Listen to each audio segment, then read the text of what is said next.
Hey, fat guy wearing a striped shirt. Yeah, don't do it. I know, I get it. I really do. I've actually done quite a bit of teaching, genuine teaching. I used to do archery lessons. I had people that were really, really good at archery. Like, I can't learn anything from you. And I always proved them wrong.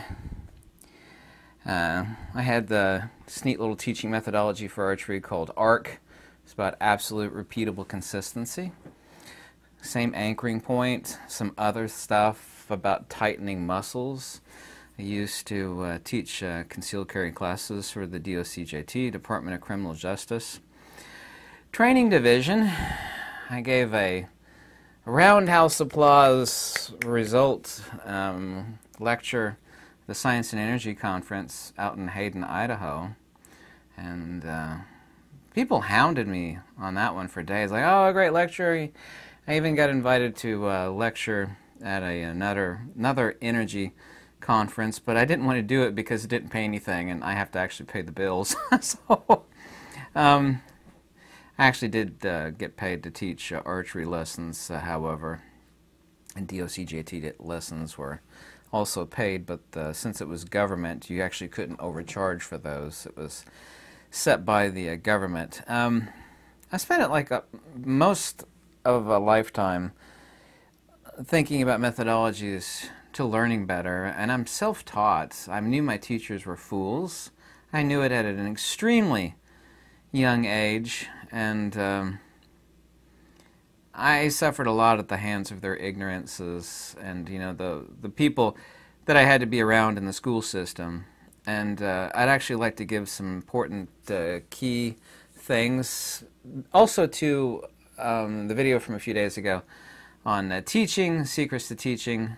I'd like to give some other things that are incredibly important that I didn't mention in that video, but it was incredibly popular. I'd like to say the obvious fact that schools are places where children are, of course, sent because our parents are in debt and therefore they don't have the time to educate their own children. That's kind of a lame excuse. You know, school is basically just an adult daycare. Unfortunately, most people are wage slaves, and I am unfortunately part of that as well. I work 7 days a week, and I would still actually, if I had kids, I'd find time to teach my own. I would not let them go to public schools. I'm extremely pro-education. A lot of people think that if you're against public schools, or even private ones, which are not much better, virtually all of them, that you're somehow against education, and it's just this propaganda mindset. It's like, well, why your kid's so special? Why can't he go to public school like my little Billy? It's because I'm interested in him not being, you know, psychologically destroyed and destroyed on several other levels. You know, that would be the reason for that. So I'm extremely pro-education, and I spend an enormous amount of time in my life reading, but there's also too good reading and bad reading. I find it incredibly horrific, and kids are never taught about this in school or college. I can make 1,000 videos on this topic of tips and tricks for education. Though time is short, I mean, you know, life is short. People will like read like most or all of an entire book before they realize that book's no good. It's like, why did you have to read it all to figure that out? There's a certain way that people write, and it's not their style that's important.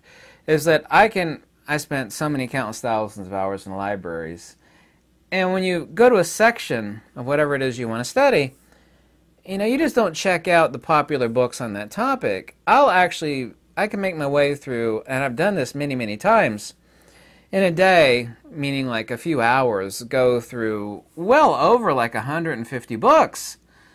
And I'll separate out the gold stuff from just the regurgitated trash. I could go over this in another video if you're interested. I'll pick up a book and I'll thumb through the pages, look for footnotes, and actually, it's not looking at the style, which is not important, the actual content. What sort of content is it? And there's a really, really easy method. Some people actually, you know, think about speed reading, and it's not speed reading, but I can go through a book in literally less than a couple minutes, determine whether it's garbage or not. I'm really, really good at that. There's a little secret tip to that. I can make that a separate video if you're interested. Currently, of course, schools are not about teaching any kids, rather just turning them into factory worker, wage slave minds. The most important thing I did say in the prior video is that the most important thing of anybody or anybody's child is that what's most important within them gets burned out. You know, there's a bright light bulb of discovery within every child. That kind of sounds hokey, you know, to explore and to learn, and you know, it's just fascinating. I mean, when I had a microscope, you know, it was just fascinating to go out and get like icky stuff in the backyard or whatever and stick it underneath the, you know, that spark of quest of knowledge, because it is so wonderful. And I still have it, actually. You know, even though I'm fat and kind of burned out because I've been through so much hell in life, you know, taking care of my wife dying of cancer. I've been through all forms of hell in life. But I still have that incredible desire to learn and explore. But that gets burned out of kids. And what they do is they completely get associated. Like, say if every time you saw a hamburger on a plate, there was a cockroach beside it, right? Like, ugh. You know, you go to someplace else and they say you order a burger and, you know, there's a cockroach inside the box. Like, ugh. You would have spontaneously, as soon as someone said hamburger, you would, even if it was good or bad, you'd have the thought of, you know, something gross.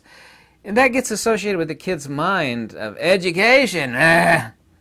You know it and I know it. I'm not lying. It's 1,000% undeniable. That association is planted consciously and subconsciously within every child. I don't care if it's public school, private school, college. I don't care how prestigious it is. It turns into just this disgusting chore of homework. And a proper work ethic is really important. But homework does not teach a proper work ethic. It doesn't. Go home and memorize this garbage. We're going to have multiple guest tests. These kids that get stressed out over excessive homework and worried about their SAT scores. Like that, people worry about IQ scores and SAT scores. IQ tests, by the way, don't test for anything important at all, like spontaneous thought genesis, intrinsic nonlinear problem solving. Everything that's important in life, an IQ test cannot test for. SAT test scores don't test for anything important either. They don't. Go home and crunch this stuff. This is the reason why doctors who might pretend Yale or Harvard, you know, they crunch really hard and drink a lot of caffeine and sit and study, and they do really well on the test, but these are the same doctors that are doing people in. It's the reason why doctors are the second leading cause of death after cancer. Well, he's a doctor. He went to Harvard. So what? Doesn't understand the Hippocratic Oath. He doesn't know what's right for the patient in a holistic sense. This is just a person that passed a bunch of tests. So anyway, these kids get stressed out over homework and nonsense. Excellent kids are also, too, is a serious issue, and it was an issue for me, are put in the same class as fools, as just low-life, degenerate people that disrupt the class. They destroy the idea of, you know, bothering you, harassing you, especially if you're smart. You know, there's nothing an evil or, you know, a lowly fool hates more than someone who's actually smart and sharp and wise and has the desire to lead. They just wreck the person. It's not only the teacher you have to worry about wrecking the child. It's these other little cretins, these little foolish cretins. I went to my vice principal at the time in high school. I said, "Listen, I'm not going there again." I said, "You know I'm smart. I'm going to hang out in the." I gave my vice principal an ultimatum. I said, "Listen, I either don't show up anymore here because I'm self-taught, or I can hang out in the library. I'm not hanging out in this class where all these little degenerates are at." He agreed with me.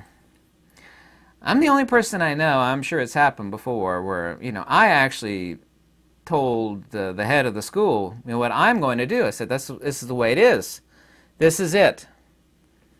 was a lot smarter than the vice principal, even at a young age. True story, by the way. But these schools in no way teach kids to be creative and discover holistically. They don't. I'm getting to the actually important part here really, really quickly, so hold on just a second.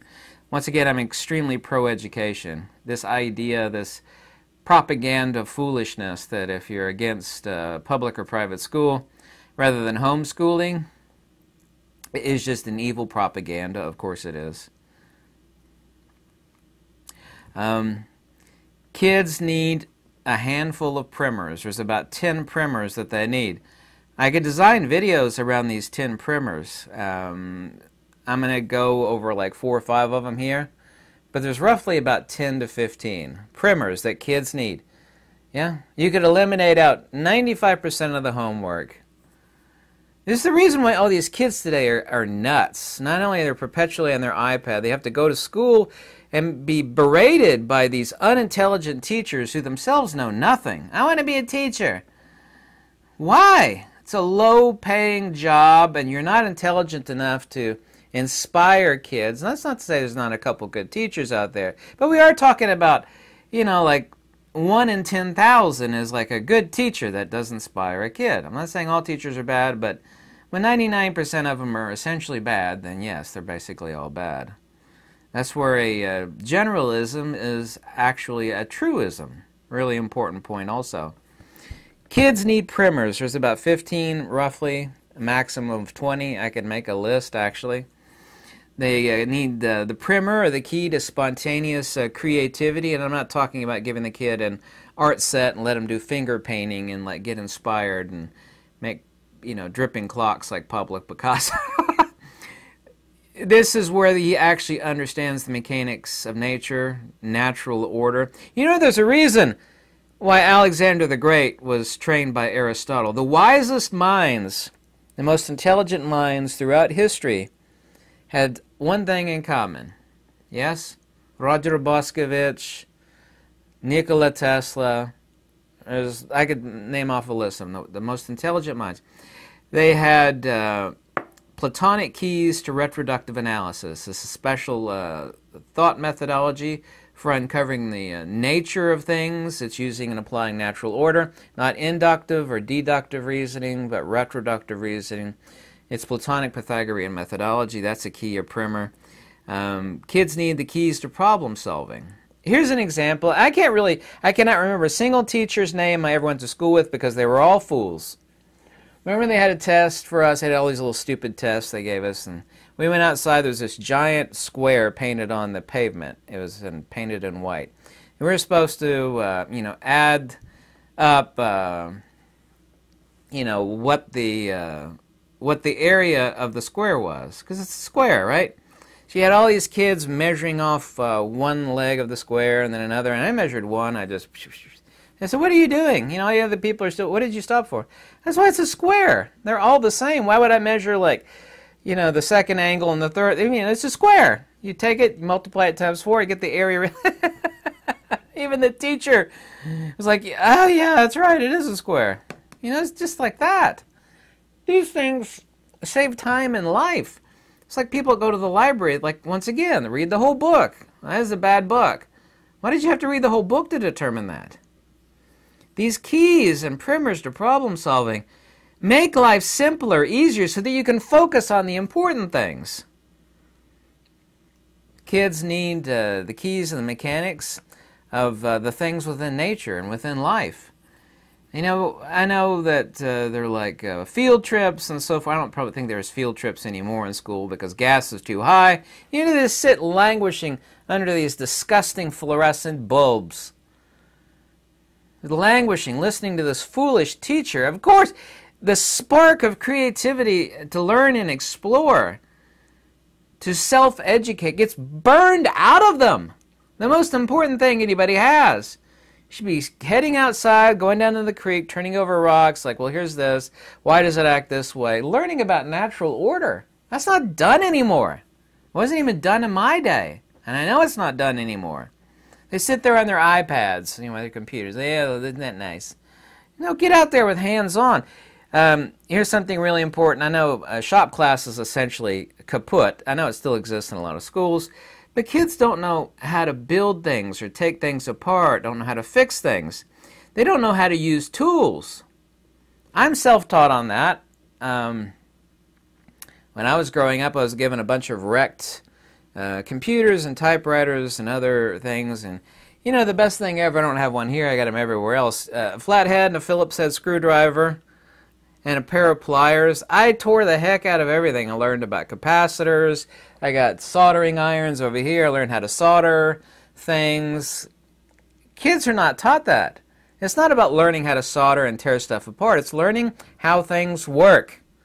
The best thing you could do for a kid, and you got to be careful with capacitors because they're dangerous, okay? Is to give a kid a bunch of broken, complex devices and, you know, let them think about how they're built. Well, I could build this better. I could see why this is done this way, but I've got another idea. This three-dimensional imaging within the holographic consciousness of all human beings gives them the opportunity to redesign, to rethink, sitting there with iPads, because I know that's all kids do today. Computers, iPads, you know, I've got lots of computers, lots of iPads. That doesn't do it. It doesn't cut it. Swipe left, swipe right, swipe left, swipe right. It does not give you, because this universe is holographic, and consciousness is holographic. Kids need three-dimensional stuff to tear apart, to fix. It actually completely activates the juices of discovery and exploration and problem solving to tear stuff apart. Like, why is this long screw used here instead of a short screw? Oh, I get it now. You know, why is this? Oh, I see. You know, it's so helpful. If you give a kid like a bucket full of broken cameras or computers, laptops, dead laptops. There are certain places where they discard dead laptops for recycling. Oh my goodness. Give a kid a bunch of screwdriver sets like I've got right here. There we go. Like this set. Yeah, it's cheap. It's like 20 bucks. Give a kid a pile of dead cameras or computers and this little $20, you get this on like Amazon for like 20 bucks. Screwdriver set with flat heads and blah, blah, blah, every little tool, every little bit head in it. There are, like I said, once again, 15 to 20 things that would actually help kids cope with things in life. The stress that's placed on, I mean, you've got kids with circles under their eyes. I've seen these kids even back in my day. They have bags under their eyes because they're worried about, they instead of the horror of seeing yourself as that what you see in the mirror when you brush your teeth or whatever is bad enough. But people give themselves value, or rather lack of value. Well, my SAT score is this. I mean, it's just ridiculous. It's ridiculous. You make these miserable, depressed, stressed out kids that have had the most important thing that they're supposed to have in them, that's the little flame within them that's supposed to burn until they, you know, pass away at an old age, the desire to learn and explore and create and problem solve. It gets burned out of them. You just make little wage slaves. You know, memorize this garbage and it'll be good enough for you to get a factory job when you turn 21 and you graduate from high school. Okay, Mrs. Crabtree. It's evil. It's flat out evil. It's just no ifs, ands, or buts. Not my opinion or feeling or belief. It's evil.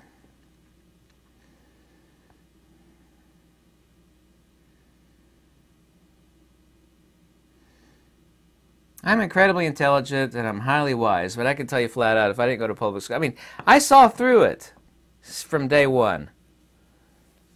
I don't know where I'd be in life right now. I'd be a whole lot less stressed out. It was just a limiting factor to me, the fact that I had to suffer through all that. Even in an early age, I considered it like prison. Not that I've ever been there, by the way. It was just a prison. These disgusting fluorescent lights, listening to a fool, memorization, SAT scores, go home and do this useless homework, which is busy work. Busy work. I've even told the teachers, if you said, I'm not doing busy work. I'm interested in education. You are not teaching anything. I am not doing busy work. Nor am I going to be judged based upon SAT scores, or you know, whether I got a C or an F in trigonometry. My teachers knew I was that sharp. I was, and I still am. A lot sharper than them even when I was young. They hate people like that. They hate intelligent people. They hate it. They want to beat you down. They're like a whack-a-mole. Like everybody in class is a fool. You know, like the whack-a-mole game.